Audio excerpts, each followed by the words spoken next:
Good morning मेरे class 10th के प्यारे बगो लोग, कैसे हैं आप लोग। आशा करते हैं कि आप लोग ठीक होंगे, मन लगा कर पढ़ाई कर रहे होंगे। तो बगो लोग, आज हम लोग सीखने वाले हैं 2026 के बीबीडी गाइड से, है ना। 2026 के बीबीडी गाइड से सोशल साइंस में इकोनॉमिक्स का चैप्टर नंबर 2, है ना। सोशल साइंस में इकोनॉमिक्स का चैप्टर नंबर 2, जिसका नाम है राज्य एवं राष्ट्र की आय, है ना। राज्य एवं राष्ट्र की आय, यह हमारा चैप्टर नंबर 2 होगा बोलो। आज हम लोग इसी चैप्टर का भी ऑब्जेक्टिव करने वाले हैं, है ना। यह चैप्टर बहुत ही इंपॉर्टेंट चैप्टर है बोलो। इससे भी आपको एग्जाम में, है ना, 2 से 3 नंबर का क्वेश्चन रहता है बोलो। छोटा चैप्टर है मगर बहुत खतरनाक चैप्टर है बोलो, इसीलिए ध्यान से इसको देखिएगा और कोशिश कीजिएगा जितना भी क्वेश्चन इसमें दिया गया है उसको ईमानदारी स्वरूप अपने से बनाइए, है ना। हम बार बार यही बोलते हैं बोलो, खुद से बनाइए, जितना गलती जाए कोई दिक्कत नहीं है। आंसर तो हम लास्ट में बता ही देते हैं, है ना। उसके बाद देखिए कितना आपसे बन पा रहा है ना। तो चलिए क्वेश्चन नंबर फर्स्ट देखते हैं बोलो, ध्यान दीजिएगा। कहता है भारत में किस राज्य की प्रति व्यक्ति आय सर्वाधिक है। भारत में किस राज्य की प्रति व्यक्ति आय सर्वाधिक है। तो वो लोग यहाँ पे हो जाएगा गोवा हो जाएगा। कौन सा हो जाएगा? गोवा, है ना। ऑप्शन नंबर बी डी हमारे यहाँ पे सही हो जाएगा। ऑप्शन नंबर डी हो जाएगा गोवा, है ना। चलिए क्वेश्चन नंबर हम लोग 2 देखते हैं बोलो। कहता है भारत में सर्वाधिक राष्ट्रीय आय का अनुमान कब लगाया गया। भारत में सर्वाधिक राष्ट्रीय आय का अनुमान कब लगाया गया? तो लगाया गया था बोलो, है ना, 1868 ईस्वी में। 1868 ईस्वी में। ऑप्शन नंबर सी हमारा यहाँ पे सही हो जाएगा। चलिए क्वेश्चन नंबर हम लोग 3 देखते हैं, ध्यान दीजिएगा। क्वेश्चन नंबर 3 कहता है कि चक्रीय प्रवाह का संबंध निम्न में से किससे है। चक्रीय प्रवाह का संबंध निम्न में से किससे है। तो वो लोग देखिए यहाँ पे हो जाएगा आपका, ऑप्शन के हिसाब से हम आपको बता रहे हैं। तो उत्पादन भी हो जाएगा सही, आय भी हो जाएगा, व्यय भी हो जाएगा, यानी इनमें सभी हो जाएगा। ऑप्शन नंबर डी हमारा यहाँ पे सही हो जाएगा। चलिए क्वेश्चन नंबर हम लोग 4 देखते हैं बोलो, ध्यान दीजिएगा। क्वेश्चन नंबर 4, चलिए बोलो क्वेश्चन नंबर हम लोग 4 देखते हैं। कहता है सकल घरेलू उत्पाद, है ना, सकल घरेलू उत्पाद, जिसको शॉर्ट फॉर्म में बोलते हैं जीडीपी, है ना। जीडीपी में सबसे कम योगदान किस क्षेत्र का है ना। सबसे कम योगदान किस क्षेत्र का है? तो प्राथमिक क्षेत्र का है बोलो। किसका है? प्राथमिक क्षेत्र का है। ऑप्शन नंबर ए हमारा यहाँ पे सही हो जाएगा, प्राथमिक क्षेत्र। चलिए क्वेश्चन नंबर हम लोग 5 देखते हैं, ध्यान दीजिएगा। क्वेश्चन नंबर 5 कि प्रोफेसर प्रोफेसर पीसी, है ना, प्रोफेसर पीसी महालनोबिस की अध्यक्षता में किसका गठन किया गया, है ना। तो गठन किया गया था बोलो राष्ट्रीय आय समिति का। राष्ट्रीय आय समिति का। ऑप्शन नंबर सी हमारा यहाँ पे सही हो जाएगा, राष्ट्रीय आय समिति का, है ना। चलिए क्वेश्चन नंबर हम लोग 6 देखते हैं, ध्यान दीजिएगा। कहता है क्वेश्चन नंबर 6 कि देश की सीमा के अंदर एक वर्ष में उत्पादित सभी अंतिम वस्तुओं एवं सेवाओं का मौद्रिक मूल्य क्या कहलाता है ना। देश की सीमा के अंदर एक वर्ष में उत्पादित सभी अंतिम वस्तुओं एवं सेवाओं का मौद्रिक मूल्य क्या कहलाता है? तो कहलाता है बोलो सकल घरेलू उत्पाद, है ना। सकल घरेलू उत्पाद। ऑप्शन नंबर बी हमारा यहाँ पे सही हो जाएगा, सकल घरेलू उत्पाद। चलिए क्वेश्चन नंबर हम लोग 7 देखिए। कहता भारत के सकल घरेलू उत्पाद, जिसको बोलते हैं जीडीपी, में किस क्षेत्र का योगदान सर्वाधिक है ना। किस क्षेत्र का योगदान सर्वाधिक है? तो यहाँ पे ऑप्शन के हिसाब से आपको बता रहे हैं बोलो, तो सेवा क्षेत्र हो जाएगा। यहाँ पे क्या हो जाएगा? सेवा क्षेत्र। ऑप्शन नंबर सी हमारा यहाँ पे सही हो जाएगा, है ना। चलिए क्वेश्चन नंबर हम लोग 8 देखते हैं, ध्यान दीजिएगा। बहुत अच्छा क्वेश्चन है बोलो। क्वेश्चन नंबर 8 कहता है कि राष्ट्रीय आय का अर्थ है। राष्ट्रीय आय का अर्थ है, तो इसका सही ऑप्शन हो जाएगा हमारा ऑप्शन नंबर डी हो जाएगा बोलो।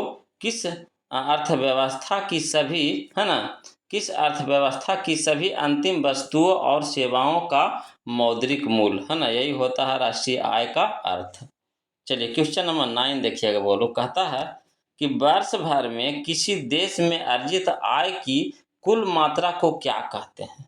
फिर से समझिएगा। कहता है वर्ष भर में किसी देश में अर्जित आय की कुल मात्रा को क्या कहते हैं? तो कुल मात्रा को कहते हैं बोलो राष्ट्रीय आय कहते हैं। ऑप्शन नंबर सी हमारा सही हो जाएगा, राष्ट्रीय आय, है ना। चलिए क्वेश्चन नंबर हम लोग 10 देखते हैं बोलो, ध्यान दीजिएगा। क्वेश्चन नंबर 10 कहता है 1921 में सरकार द्वारा गठित राजस्व आयोग के अध्यक्ष कौन थे, है ना।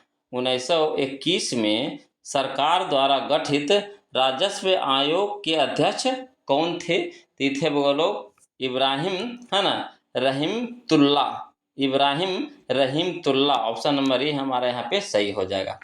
चलिए क्वेश्चन नंबर हम लोग 11 देखते हैं। कहता निम्न में से किस विधि के अंतर्गत उत्पादित अंतिम वस्तुओं के मूल्य को जोड़कर राष्ट्रीय आय की गणना की जाती है। समझिएगा, फिर से लंबा क्वेश्चन है, बोलो।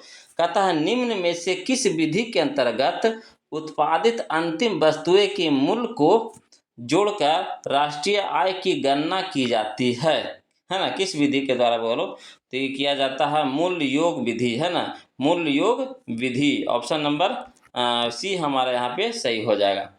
चलिए क्वेश्चन नंबर हम लोग 12 देखते हैं, बोलो, ध्यान दीजिएगा। क्वेश्चन नंबर 12 कहता है, क्वेश्चन नंबर 12 बोलो कि भारत की राष्ट्रीय आय का सर्वप्रथम अनुमान किसने लगाया।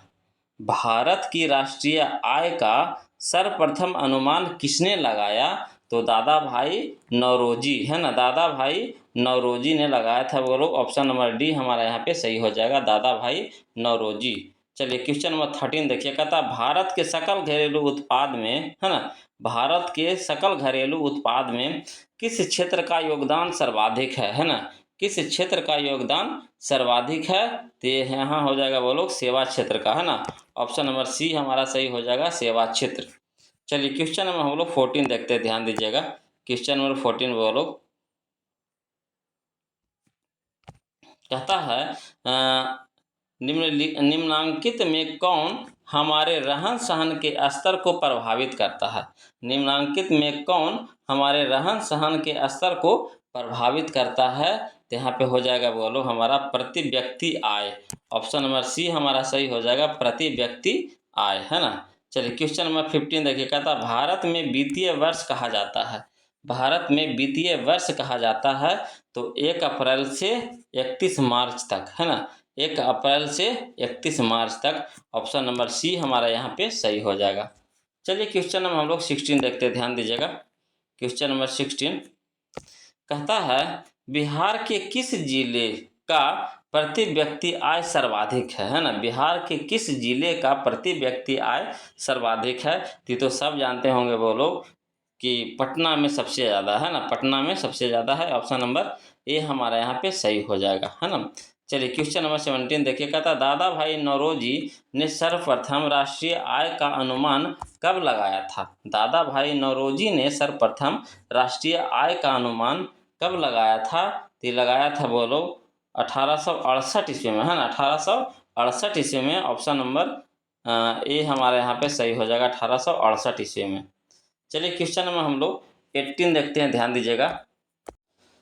चलिए देखिएगा, बोलो, क्वेश्चन नंबर 18 देखिएगा। कहता है प्रत्यक्ष कर के, है ना, प्रत्यक्ष कर के अंतर्गत निम्न में से किसे शामिल किया जाता है। प्रत्यक्ष कर के अंतर्गत, है ना, निम्न में से किसे शामिल किया जाता है, तो किया जाता है, बोलो, आय कर को, है ना, आय कर को शामिल किया जाता है। ऑप्शन नंबर ए हमारा यहाँ पे सही हो जाएगा, आय कर, है ना। कर के मतलब होता है यहाँ पे टैक्स, है ना। चलिए क्वेश्चन नंबर 19 देखते हैं, बोलो, ध्यान दीजिएगा। कहता सन 2008 से 2009 के अनुसार भारत की औसत प्रति व्यक्ति आय है। सन 2008 से 2009 के अनुसार भारत की औसत प्रति व्यक्ति आय है, कितना है, बोलो, तो 25,494 रुपया, है ना, 25,494 रुपया। ऑप्शन नंबर बी हमारा यहाँ पे सही हो जाएगा। चलिए क्वेश्चन नंबर हम लोग 20 देखते हैं, ध्यान दीजिएगा। क्वेश्चन नंबर 20 कि उत्पादन एवं आय गणना विधि आर्थिक दृष्टिकोण से है। उत्पादन एवं आय गणना विधि आर्थिक दृष्टिकोण से है, इसका देखिए सही ऑप्शन हो जाएगा, है ना, सहज भी हो जाएगा, बोलो, वैज्ञानिक भी हो जाएगा, व्यवहारिक भी हो जाएगा, यानी इनमें से सभी हो जाएगा। ऑप्शन नंबर डी हमारा यहाँ पे सही हो जाएगा, बोलो। चलिए क्वेश्चन नंबर 21 देखिए। कहता बिहार में प्रति व्यक्ति गरीबी में गुजर रही है। बिहार में प्रति व्यक्ति गरीबी में गुजर रही है, क्या गुजर रही है बोलो, है ना। बिहार में प्रति व्यक्ति गरीबी में गुजर रही है कितना प्रतिशत, तो 41.4% है ना, 41.4%। ऑप्शन नंबर ए हमारा यहाँ पे सही हो जाएगा। चलिए क्वेश्चन नंबर 22 देखिए बोलो, कहता है बिहार की अर्थव्यवस्था में प्राथमिक क्षेत्र का मुख्य अंग है। बिहार की अर्थव्यवस्था में प्राथमिक क्षेत्र का मुख्य अंग है, क्या है बोलो, तो कृषि है ना, कृषि है। ऑप्शन नंबर बी हमारा यहाँ पे सही हो जाएगा, कृषि। चलिए क्वेश्चन नंबर हम लोग 23 देखते हैं बोलो, ध्यान दीजिएगा। क्वेश्चन नंबर 23 कहता बिहार में किस जिले की प्रति व्यक्ति आय सबसे कम है। बिहार में किस जिले की प्रति व्यक्ति आय सबसे कम है, तो यहाँ है बोलो शिवहर में है ना, Sheohar, Sheohar. Option number D हमारा सही हो जाएगा, शिवहर। चलिए क्वेश्चन नंबर हम लोग 24 देखते हैं, कहता है कार्यों के बदले में, है ना, कार्यों के बदले में जो पारिश्रमिक मिलता है उसे कहते हैं। कार्यों के बदले में जो पारिश्रमिक मिलता है उसे कहते हैं, क्या कहते हैं बोलो, तो आय कहते हैं। ऑप्शन नंबर बी हमारा सही हो जाएगा, आय, है ना। चलिए क्वेश्चन नंबर 25 देखते हैं, ध्यान दीजिए। कहता है योजना काल में भारत की औसत वार्षिक विकास दर रही है। योजना काल में भारत की औसत वार्षिक विकास दर रही है कितना बोलो, तो 4.2% है ना, 4.2%। ऑप्शन नंबर सी हमारा यहाँ पे सही हो जाएगा। चलिए क्वेश्चन नंबर 26 देखिएगा, कहता है राष्ट्रीय गणना का आयाम नहीं है। राष्ट्रीय गणना का आयाम नहीं है तो कौन नहीं है बोलो, तो मौद्रिक उत्पादन, है ना, मौद्रिक उत्पादन। ऑप्शन नंबर ए हमारा यहाँ पे सही हो जाएगा, मौद्रिक उत्पादन। चलिए क्वेश्चन नंबर हम लोग 27 देखते हैं बोलो, ध्यान दीजिएगा।